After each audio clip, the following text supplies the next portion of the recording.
All were crowding around M. Bermutier, the judge, who was giving his opinion about the St. Cloud mystery. For a month, this inexplicable crime had been the talk of Paris. Nobody could make head or tail of it.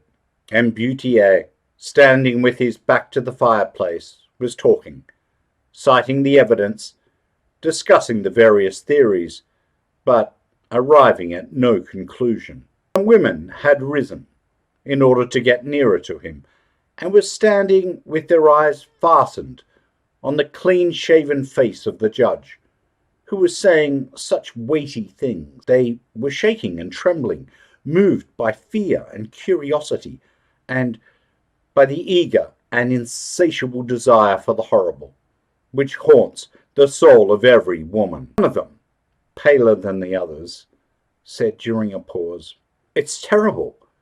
It verges on the supernatural. The truth will never be known." The judge turned to her. "True, madam. It is likely that the actual facts will never be discovered. As for the word supernatural, which you have just used, it has nothing to do with the matter.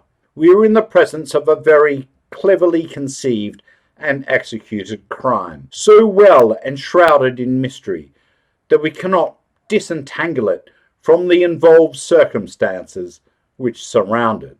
But once I had to take charge of an affair in which the uncanny seemed to play a part.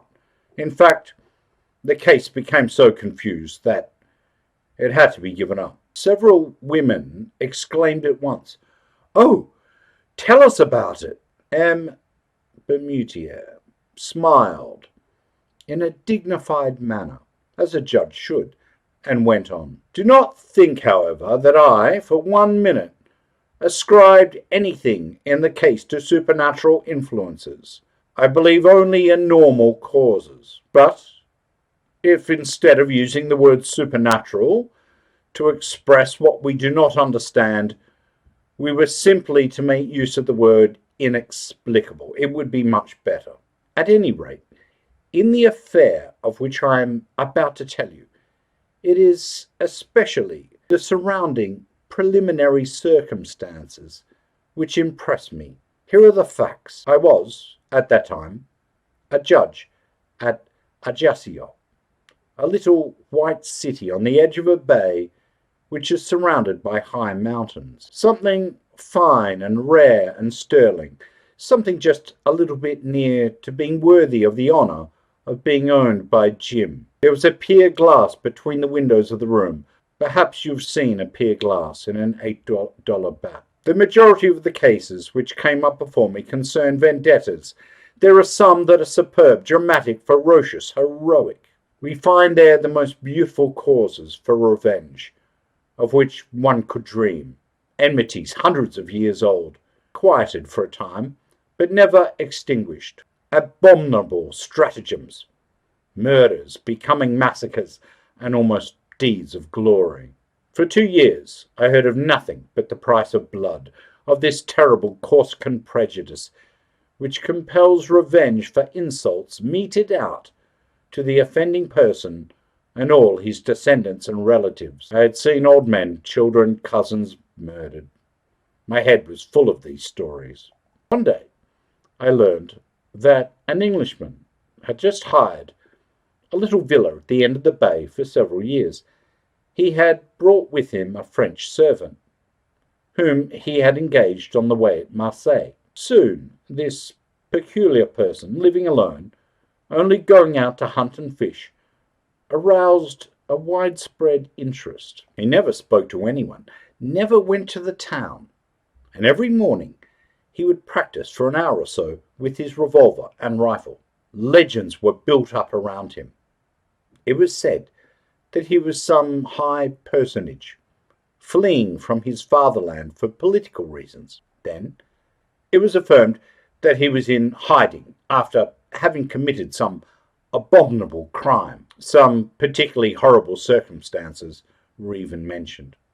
In my judicial position, I thought it necessary to get some information about this man, but it was impossible to learn anything.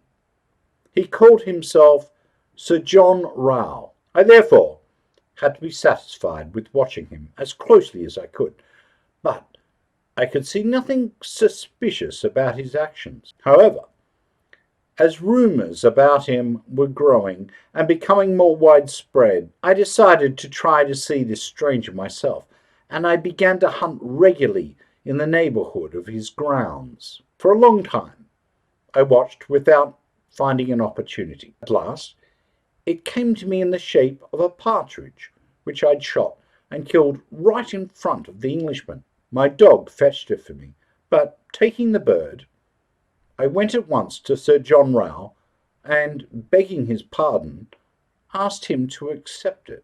He was a big man with red hair and beard, very tall, very broad, a kind of calm and polite Hercules.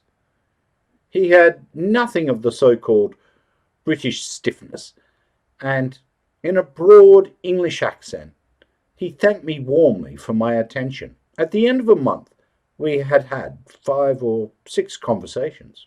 One night, at last, as I was passing before his door, I saw him in the garden, seated astride a chair, smoking his pipe.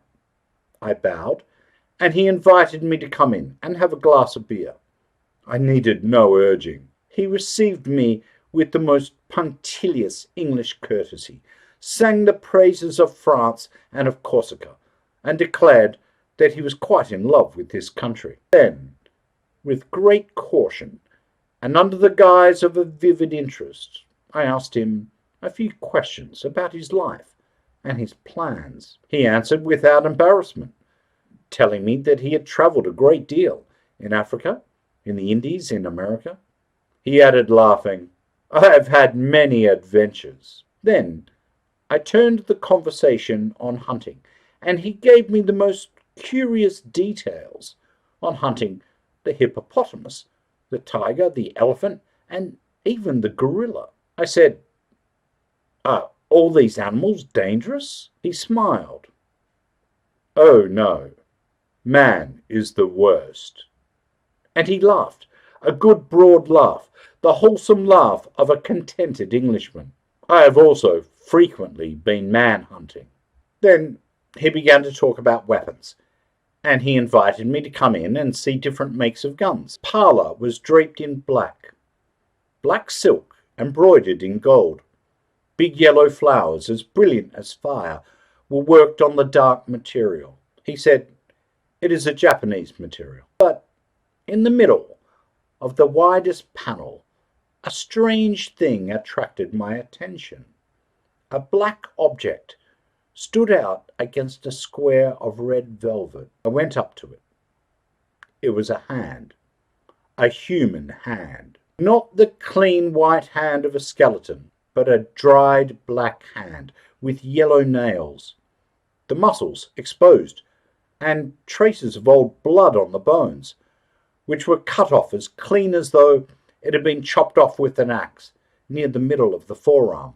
Around the wrist, an enormous iron chain, riveted and soldered to this unclean member, fastened it to the wall by a ring strong enough to hold an elephant in leash. I asked, "What is that?"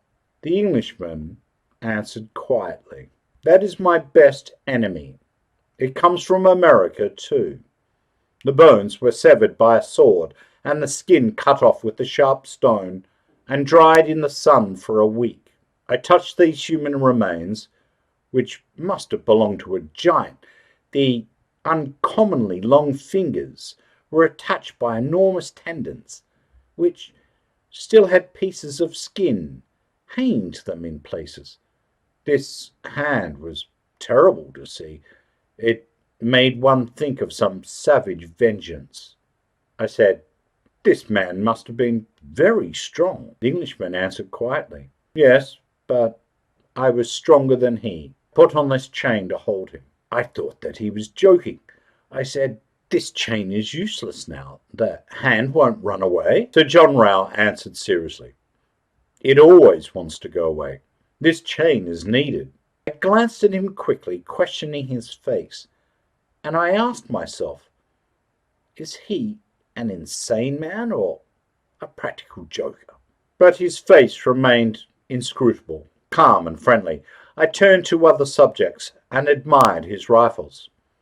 However, I noticed that he kept 3 loaded revolvers in the room, as though constantly in fear of some attack. I paid him several calls. Then I did not go any more. People had become used to his presence. Everybody had lost interest in him. A whole year rolled by. One morning, toward the end of November, my servant awoke me and announced that Sir John Rao had been murdered during the night. Half an hour later, I entered the Englishman's house, together with the police commissioner and the captain of the gendarmes. The servant, bewildered and in despair, was crying before the door. At first, I suspected this man, but he was innocent. The guilty party could never be found. On entering Sir John's parlour, I noticed the body, stretched out on its back in the middle of the room. His vest was torn. The sleeve of his jacket had been pulled off. Everything pointed to a violent struggle. The Englishman had been strangled. His face was black, swollen and frightful, and seemed to express a terrible fear. He held something between his teeth and his neck, pierced by 5 or 6 holes, which looked as though they'd been made by some iron instrument, was covered with blood. A physician joined us. He examined the finger marks on the neck for a long time, and then made this strange announcement. It looks as though he'd been strangled by a skeleton. A cold chill seemed to run down my back, and I looked over to where I had formerly seen the terrible hand. It was no longer there. The chain was hanging down, broken, bent over the dead man, and in his contracted mouth I found one of the fingers of this vanished hand, cut, or rather sawed off, by the teeth down to the second knuckle. Then the investigation began. Nothing could be discovered. No door, window, or piece of furniture had been forced. The 2 watchdogs had not been aroused from their sleep. Here, in a few words, is the testimony of the servant. For a month, his master had seemed excited. He had received many letters which he would immediately burn. Often, in a fit of passion, which approached madness, he had taken a switch and struck wildly at this dried hand riveted to the wall, and which had disappeared, no one knows how, at the very hour of the crime. He would go to bed very late and carefully lock himself in. He always kept weapons within reach. Often, at night, he would talk loudly, as though he were quarrelling with someone. That night, somehow, he had made no noise, and it was only on going to open the windows that the servant had found Sir John murdered. He suspected no one. I communicated what I knew of the dead man to the judges and public officials. Throughout the whole island, a minute investigation was carried on. Nothing could be found out. One night, about 3 months after the crime, I had a terrible nightmare. I seemed to see the horrible hand running over my curtains and walls like an immense scorpion or spider. 3 times I awoke. 3 times I went to sleep again. 3 times I saw the hideous object galloping around my room and moving its fingers like legs. The following day the hand was brought me, found in the cemetery, on the grave of Sir John Rao, who had been buried there because we had been unable to find his family. The first finger was missing. Ladies, there is my story. I know nothing more. The women, deeply stirred, were pale and trembling. One of them exclaimed, "But that is neither a climax nor an explanation. We will be unable to sleep unless you give us your opinion of what had occurred." The judge smiled severely. "Oh, ladies, I shall certainly spoil your terrible dreams. I simply believe that the legitimate owner of the hand was not dead, that he came to get it with his remaining one, but I don't know how. It was a kind of vendetta." One of the women murmured No, it can't be that.